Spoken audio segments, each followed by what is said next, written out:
আপোনালোকক সকলোকে স্বাগতম জনাইছোঁ। ভাই আৰু ভনীৰ যিটো সম্পৰ্ক সেই বিষয়ে আপোনালোকক অলপ ব্যতিক্ৰম ৰূপে জনাবলৈ বিচাৰিছোঁ। তোমাৰ নামটো কি? নমস্কাৰ, মোৰ নাম হৈছে বিকি বড়ো। ভণ্টিৰ নাম? ভণ্টিৰ নাম চনিকা বড়ো। কাম বন নোপোৱাৰ কাৰণে আমি বহুত দুখিত আছোঁ। এইটো কাৰণে আমি সহায় বিচাৰি কিনে অলপ চলি আছোঁ। এয়া আপোনাৰ ইছলামপুৰ ৰুম ভাড়া থাকি আছিলোঁ, মালিকে তলা মাৰি দিলে 2 মাহৰ ভাড়া পায় বুলি। সেইটো কাৰণে এতিয়া ৰাস্তা কিনাৰতে আছোঁ। এতিয়া খোৱা বোৱা নাখাই কিনে কেনেকৈ চলিম কেনেকৈ নচলিম মানে একদম কিবা নিচিনা হৈছে। আৰু আমাৰ ভণ্টি জ্বৰ বেমাৰ হ'লেও কি কৰিব, কোনো 1 টকা 2 টকা নিদিয়ে আমাকো, হ'লেও এনেকৈ ভিক্ষা খুজি কিনে চলি আছোঁ। বিকি, তোমাৰ ভণ্টি হয়, এই হুইল চেয়াৰখনত তাইক দেখিছোঁ। তাইৰ যিটো এই অৱস্থাটো কিমান দিন হ'ল? 10 বছৰ আছিলে তেতিয়া এক্সিডেণ্ট হৈছে। তাই সৰু আছিলে তেতিয়া। তাই ঘৰ আহোঁতে ৰাস্তা পাৰ হওঁতে মানে এনে ট্ৰেইন লিক আছিলে, এনেকৈ যে জইণ্ট চেপা খায়, সেইটো পানী পৰি আছিলে। পানী পৰা টাইমত মানে সি পাৰ হৈ আছিলে, হোৱা টাইমত ভৰিটো ফাঁচি গ'ল। ফাঁচাৰ পিছত উল্টাকৈ গাড়ী আহি আছিলে, মাথাত মাৰি সি পৰি গ'ল। পৰাৰ পিছত ভৰিটো মানে কাটি গ'ল। কটাৰ পিছত মই নাছিলোঁ, মই কামত আছিলোঁ। তো সি চিভিলত, তো মোক মানুহ কৈছে তোমাৰ ভণ্টি এনেকৈ চিভিলত আছে। মই গৈ চাইছোঁ সঁচা। মই মানে এতিয়া কি কৰিম, আমাৰ মা দেউতাতো কোনো নাই। মা দেউতা যেতিয়া ঢুকাইছে তেতিয়া আমি তাক যেনে তেনে মানে বহুত দুখ কৰি তাক মই ভাল খেতি কৰিছোঁ আৰু মই ডাঙৰ কৰিছোঁ তাক। এতিয়া আমাৰ মা দেউতা ঢুকাইছে, এতিয়া আমি গুৱাহাটীতে সৰুৰ পৰা এতিয়া ডাঙৰ হৈছোঁ। তেওঁলোকে এইটো কথা ক'লে যে ঘৰৰ মালিকে তেওঁলোকৰ এনেকুৱা এটা দুৰৱস্থাৰ পাছতো ঘৰটো লক কৰি থৈছে, ঘৰৰ ভাড়া দিব নোৱাৰাৰ কাৰণে। আৰু তেওঁলোকে এতিয়া তোমালোকে ক'ত থাকা এতিয়া? এতিয়া নেপালী মন্দিৰ ফালে থাকোঁ, মানে ৰাস্তা কিনাৰতে আছোঁ। ৰাতি তাতে থাকা? তাতে থাকোঁ। এনে দোকান আছে, দোকান কাষতে থাকোঁ। কাৰ দোকান? সোণী মন্দিৰ। তোমাৰ নামটো কি কৈছিলে? চনিকা বড়ো। মূৰত কেনেকৈ কি হ'ল? কি ওলাইছে নাজানো, গাটো বহুত বিষাই আছে ন? এই ভিডিঅ'টো স্পেচিয়েলি এইটো কাৰণে কৰা হ'ল যাতে আমাৰ চৰকাৰখনে বহুতো বিনামূলীয়া চিকিৎসা প্ৰদান কৰি আহিছে আৰু আমি সেই পদক্ষেপক সন্মান জনাওঁ। কিন্তু এতিয়াও কিছুমান আমি ৰাস্তাত দেখিবলৈ পাইছোঁ, এওঁলোকক দেখিবলৈ পাইছোঁ, এওঁলোক একেবাৰে নিৰাশ্ৰয়ী, একেবাৰে হেল্পলেছ পিপল হয়। মানে এওঁলোকৰ যিখিনি কথা আমি গম পালোঁ, সেই গম পোৱাৰ পাছত আজি আপোনালোকক জনাবলৈ আমি বাধ্য।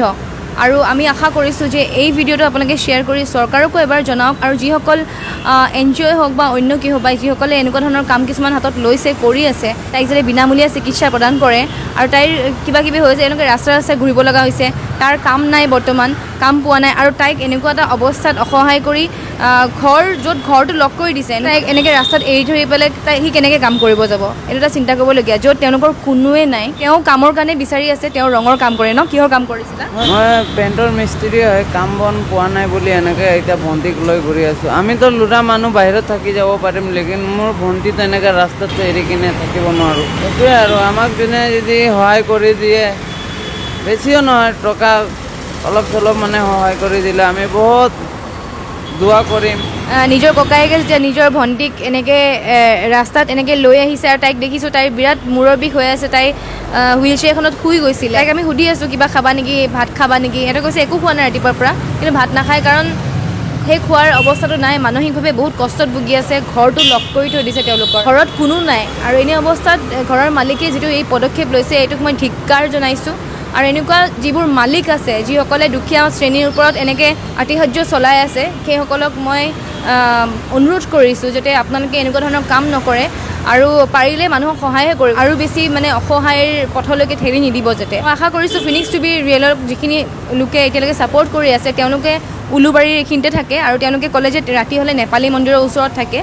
এওঁৰ নাম বিকি বড়ো। গতিকে যদি কিবা কামত নিয়োগ কৰিব বিচাৰে আপোনালোকে, ৰঙৰ কাম যদি তেনেকুৱা ধৰণৰ থাকে, তেওঁক যাতে সেই কামত নিয়োগ কৰিবলৈ আপোনালোকে চেষ্টা কৰে। ঘৰ ভাড়া কিমান দিব লাগে? এতিয়া 5,000 টকাই দিব লাগে। বহুতখিনি মানে দিবলৈ বাকী আছে আচলতে, আৰু দোকানৰো খোৱা লোৱাৰ। হয়, এইটো গেলামাল দোকান পায়, 1300 টকামান পায়। হ'লেও মোক এতিয়া এনেকৈ ধৰি আছে, কলাৰত ধৰি আছে। এতিয়া কি ক'ম, মোক এনেকৈ কৈছে দাদা দিম, যদি পইচা পাই যাওঁ আপোনাৰ ওচৰতে আহি কিনে দিম। বিকি, তোমালোকৰ যদি এই পইচাখিনি মানে ওলাই যায়, তেনেহ'লে তোমাৰ কিবাটো এটা তোমালোকে চিন্তা কৰিছা? তাইক মানে তুমি কাম কৰিব লাগিব, তাইক কেনেকৈ ৰাখিবা, কি কৰিম বুলি ভাবিছা? সেইটোৱে আৰু মই যদি এনেকৈ যদি প্ৰব্লেমটো চল্ভ হৈ গ'লে ভণ্টিক মই কিবা এটা সৰু মৰু দোকান খুলি দিম, খুলি মেলি মই কামত লাগি যাম, এইটোৱে আৰু ভাবিছোঁ। তোমালোকে স্কুল যোৱা নাই ন?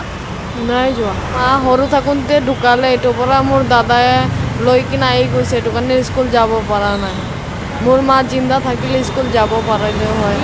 হ'ব, তোমালোকে দুখ নকৰিবা। আচলতে তোমালোক অকলে নহয়, তোমালোকৰ নিচিনা কাহিনী সকলোৰে কিবা নহয় কিবা দুখ থাকে। তোমালোকে একমাত্ৰ যে ইমান দুখ দিছে ভগৱানে, এনেকৈ নাভাবিবা। ভাবিবা নেকি? আমাক যোনে সহায় কৰিব তাহাঁতকো মই বহুত বিলিভ কৰিম। হয় প্ৰিয় দৰ্শক, মই বিশেষ নকওঁ, এয়াই তেওঁলোকৰ কাহিনী আছিলে যে তেওঁলোকৰ সৰুতে পিতৃ মাতৃ ঢুকালে আৰু ককায়েকে তাইক ডাঙৰ দীঘল কৰিছে, আৰু ককায়েকে এনেকৈ কামত যাওঁতে তাইৰ যিটো এক্সিডেণ্ট হ'ল 10 বছৰ বয়সতেই হ'ল, আৰু তাৰ পাছত ককায়েকে গোটেই মানে বহুত দিনৰ পৰা তেওঁলোকে গুৱাহাটীতে আছে, কিবা নহয় কিবাকৈ চলি আছে, ৰঙৰ কাম কৰিছিলে, আৰু এতিয়া তেওঁলোকে যথেষ্ট অসহায় এটা পৰিস্থিতিত আহিছে। আপোনালোকক সকলোকে অনুৰোধ জনাইছোঁ যে আপোনালোকে যদি ইনবক্সত সহায় কৰিব বিচাৰে আপোনালোকৰ ফোন নাম্বাৰবোৰ দিব, আমি চেষ্টা কৰিম গোটেইবোৰ একেলগে মিলি তেওঁলোকক সহায় কৰিবলৈ। তেওঁলোকে উলুবাৰীতে থাকে, কেতিয়াবা লগ ধৰি আমি তেওঁলোকক সহায় কৰিম। আৰু আপোনালোকক অনুৰোধ জনাইছোঁ যাতে এনেকুৱা ধৰণৰ মানুহ যেতিয়া আপোনালোকে লগ পায় তেতিয়া যাতে আপোনালোকে অলপমান অনুভৱী মনেৰে অকণমান সহায় কৰে। আৰু স্পেচিয়েলি এওঁলোকক যিহেতু মই লগ পালোঁ, এওঁলোকৰ ভাই ভনীৰ যিটো মানে এটা কাহিনী আমি গম পালোঁ, সেই কাহিনীৰ পৰা আপোনালোকক এইটোৱে অনুৰোধ জনাইছোঁ যাতে এনেকুৱা ধৰণৰ ভাই যাতে সকলো ভনীয়ে পায়। আৰু এইটোৱে বিচাৰোঁ যে আপোনালোকে যদি চেষ্টা কৰে তেওঁলোকৰো জীৱনত এটা হাঁহিমুখীয়া জীৱন আমি দিব পাৰোঁ। গতিকে আপোনালোকেও চেষ্টা কৰক আমাৰ সৈতে।